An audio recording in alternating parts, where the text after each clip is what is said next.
Assalamualaikum. My name is Zahmud and today I would be teaching you about writer's craft and writer's effect. First of all, let me tell you that what is writer's craft and what is writer's effect. Writer craft is like if, for example, writer uses some words in his writing which are not usual to us not and we are not in habit of those. So this is called writer's craft, and the meanings which we take is known as writer's effect. For example, the writers write an idiom that is dark horse. So the craft is that he is using an implicit he's using an idiom and its meaning is implicit meaning. I had already explained that what is implicit meaning. So it is like that, and the effect of that would be positive effect, and it would show about the person the writer is talking about.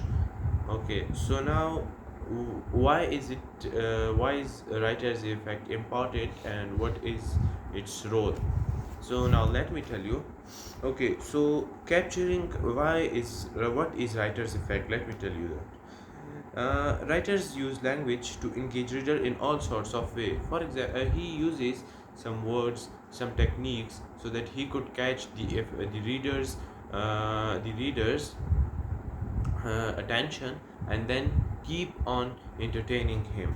This is known as writer's effect. Many people assume that writer's effects refer only to readers' emotional response to a piece of writing. In reality, writers can use interesting language for a variety of reasons, including, okay, so now the first reason is that capturing the reader's attention by using language as a deliberate hook. You might have seen that in every story, if the starting is interesting, for example, if the writer has written the start very well, so usually the readers are interested in reading that certain topic and they continue with reading that, and that is the success. This is the success for a writer. Okay, so the first sentence is not as hook is known as hook, and it is very important to grab attention of any reader. Now comes the conveying an emotional response or a strong attitude or viewpoint. Okay, writers use his effect so that he could convey his message clearly. He could convince people. He could transfer his thinking, his thoughts to other people. Okay, then creating a sensory image that draws on the reader's own experience. Now let me tell you what is sensory image. Sensory image, an image that appeals to the reader's sense, sight, sound, touch, taste. An image that appeals to the reader's senses. Like he would explain such thing that you would feel what the writer is feeling at the moment. What is he writing about?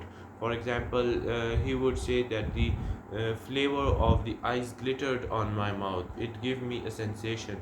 So he simply meant that it was fun to eat that and the ice cream was very tasty. Okay, now enhancing the reader's understanding of a character, behavior, or attitude. Writer crafts would always help you and him in explaining the attitude of a person, of a character to about with other people.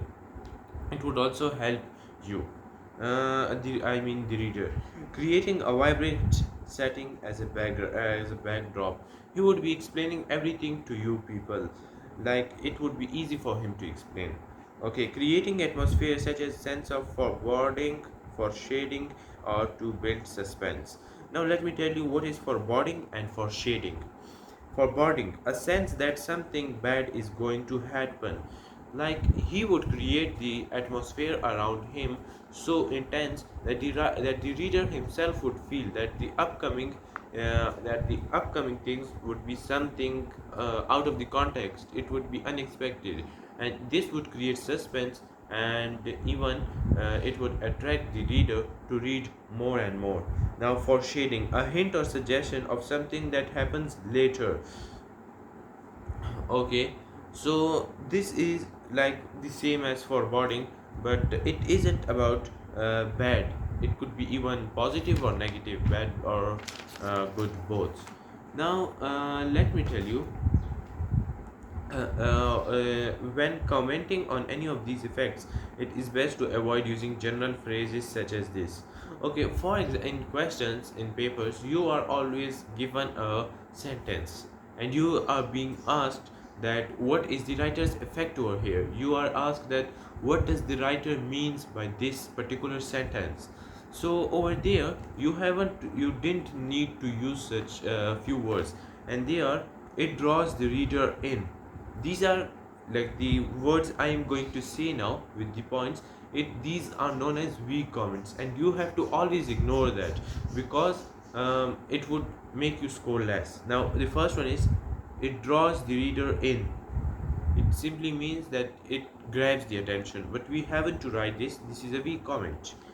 It makes the reader want to read on. It makes the reader feel as though they are there. It helps the reader know what is in the character's mind. It paints a strong visual image in the reader's mind. So all of these five comments, you have to ignore these. Okay, now come to words. We shall talk about similes and metaphor. Simile. Simile is a type of figurative language in which one thing is compared to something else using the words as or like. Okay, so simile is something, for example, if we are comparing a boy with a lion, we would say that he is as brave as a lion, or we could say he's brave like a lion. Oh, there are thousands of examples, others, but let me tell you that simile, if you want to see that whether this simile is or metaphor, you have to judge that from two words. This is like and as. In simile, these two words will be there. In metaphor, it is a type of comparison that describes one thing as it is something else. It is the same, like for example, this boy is a lion. This boy is a lion. But while in simile, this boy is like a lion. So in metaphor, you would be giving the boy a lion's character, a role. But in sorry, this would be done in metaphor. But in simile, you would say that like he is like a lion. He is like a lion. So this is the difference. So now let me tell you, the simple difference is that in simile you would have as and like, while in metaphor there would be, you would be giving the whole persona of one thing to the other. So over here we would end up today, and I hope you would understand something from this and take help from this. Thank you.